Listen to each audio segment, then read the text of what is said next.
Biblia inasema kwamba Yusufu akaweza kukubali na akateremka mpaka Shechem. Na anapofika pale na kuja kupata kwamba ndugu zake hawapo pale, wamesha relocate wakaenda mahali ambapo panaitwa Dothan.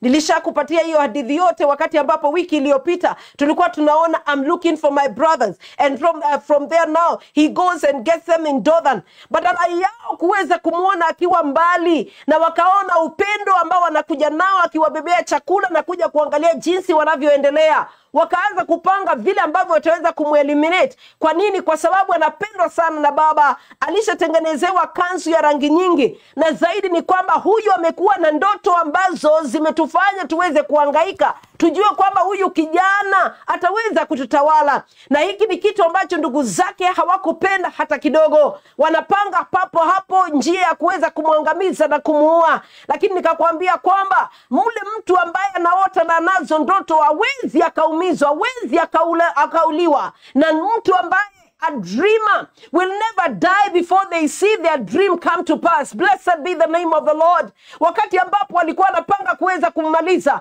mikono yao inashikiliwa na Mungu, mawazo yao yanabadilishwa na Mungu, na badala ya kumuua, Biblia inasema kwamba tumtupe katika ile pita ambayo iko pale. Na wakamchukua, wakaweza kumrarua, wakatoa zile nguo, ile kanzu ambayo alikuwa anatembea nayo, wakaweza kuiweka pale kando. Wanachukua yule kijana, wanamtupa katika ile shimo.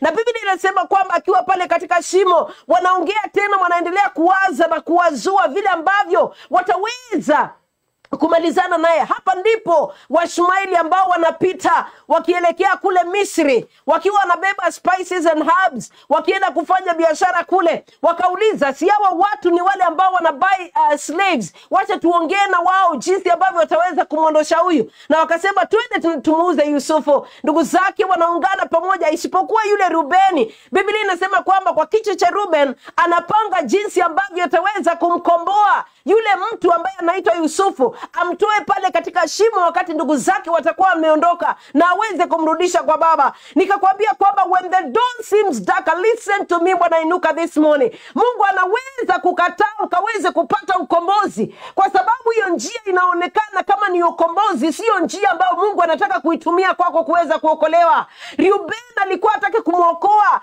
huyu Yusufu kutoka katika ile shimo, amrudishe tena kwake baba. Lakini Mungu amepanga kwamba ukirudi kwa baba ndoto haitawahi timia. Ni vyema uweze kuendelea na mbele.